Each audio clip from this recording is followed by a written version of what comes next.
A quick new idea daily from the world's greatest TEDx talks.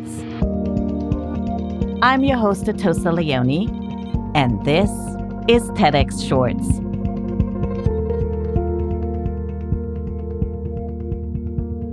Rob Willer studies the forces that unite and divide us. As a social psychologist, he researches how moral values, typically a source of division, can also be used to bring people together through what he calls moral reframing. Rob shares compelling insights on how we might bridge the ideological divide and offers some intuitive advice on ways to be more persuasive when talking politics.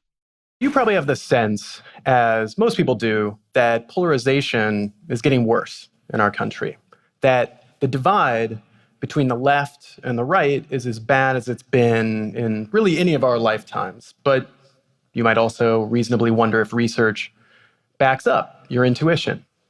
And in a nutshell, the answer is sadly yes. In study after study, we find that liberals and conservatives have grown further apart.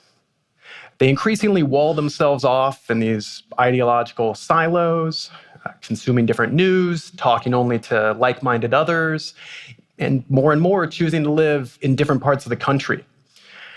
And I think that most alarming of all of it is seeing this rising animosity on both sides. Liberals and conservatives, Democrats and Republicans, more and more, they just don't like one another. You see it in many different ways. They don't want to befriend one another. They don't want to date one another. If they do, they find each other less attractive.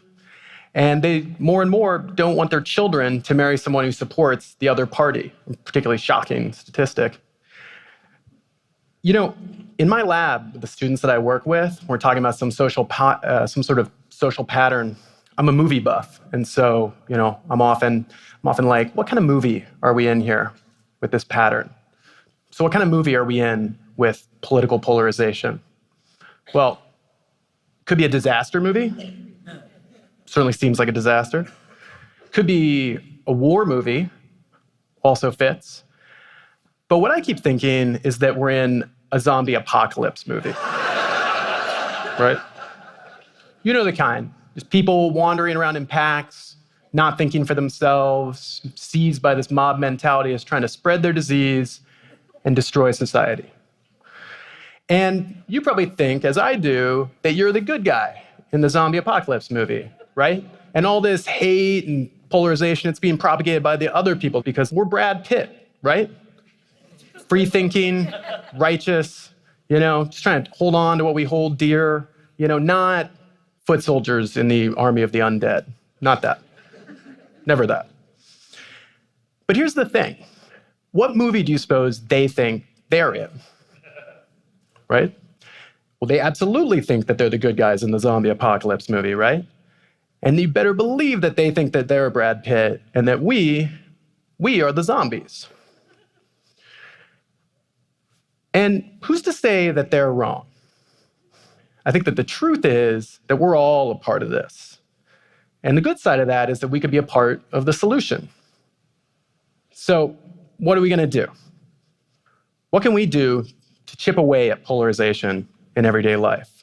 What can we do to connect with and communicate with our political counterparts? Well, these were exactly the questions that I and my colleague Matt Feinberg became fascinated with a few years ago when we started doing research on this topic. And one of the first things that we discovered that I think is really helpful for understanding polarization is to understand that the political divide in our country is undergirded by a deeper moral divide.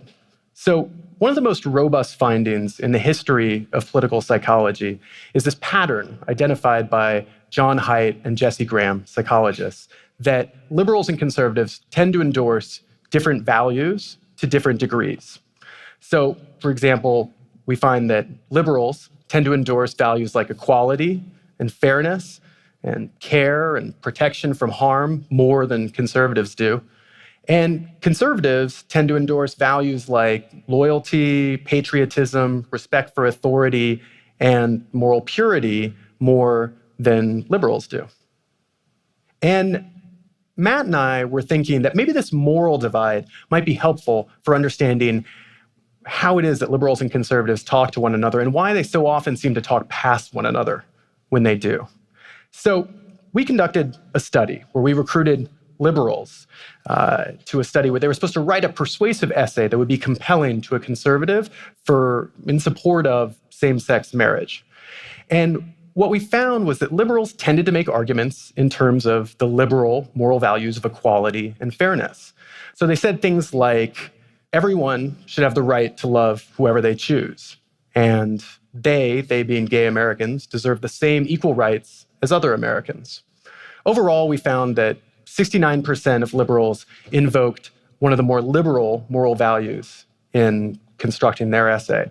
And only 9% invoked one of the more conservative moral values, even though they were supposed to be trying to persuade conservatives. And when we studied conservatives and had them make persuasive arguments in support of making English the official language of the US, a classically conservative political position, we found that they weren't much better at this. 59% of them made arguments in terms of one of the more conservative moral values, and just 8% invoked a liberal moral value, even though they were supposed to be targeting liberals for persuasion. Now, you can see right away why we're in trouble here, right? People's moral values, they're their most deeply held beliefs. People are willing to fight and die for their values. Why are they going to give that up just to agree with you on something that they don't particularly want to agree with you on anyway? If that persuasive appeal that you're making to your Republican uncle means that he doesn't just have to change his view, he's got to change his underlying values too, that's not going to go very far. So what would work better? Well, we believe it's a technique that we call moral reframing, and we've studied it in a series of experiments. In one of these experiments, we recruited liberals and conservatives to a study where they read one of 3 essays before having their environmental attitudes surveyed.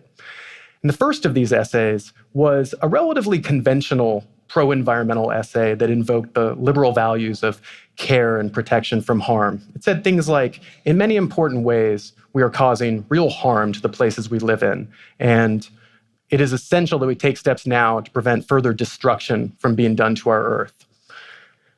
Another group of participants were assigned to read a really different essay that was designed to tap into the conservative value of moral purity.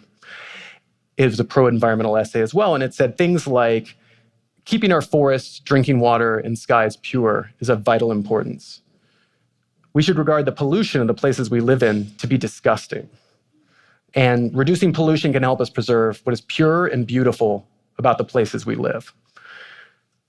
And then we had a third group of participants that were assigned to read just a non-political essay. It was just a comparison group, so we could get a baseline. And what we found when we surveyed people about their environmental attitudes afterwards, we found that liberals, it didn't really matter what essay they read. They tended to have highly pro-environmental attitudes regardless. Liberals are on board for environmental protection. Conservatives, however, were significantly more supportive of progressive environmental policies and environmental protection if they had read the moral purity essay than if they read one of the other 2 essays.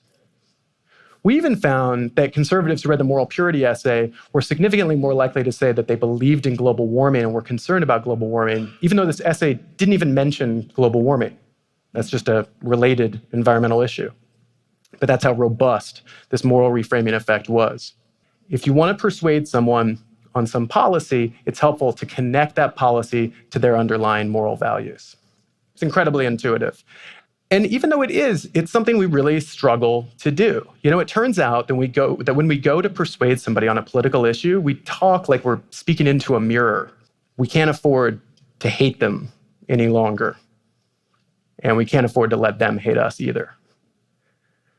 Empathy and respect. If you think about it, it's the very least that we owe our fellow citizens. Want to hear more from Rob or in need of more intuitive advice? Listen to Ted's new podcast, How to Be a Better Human, now streaming wherever you get your podcasts. The TEDx talk you just listened to was recorded in Frederick, California. All TEDx events are independently organized by volunteers who believe in TED's mission of ideas worth spreading. Special thanks to the organizing team at TEDx Marin. Want to listen to more TEDx Talks? Explore the entire archive on the TEDx YouTube channel. I'm Atosa Leone. Thanks for listening, and see you tomorrow.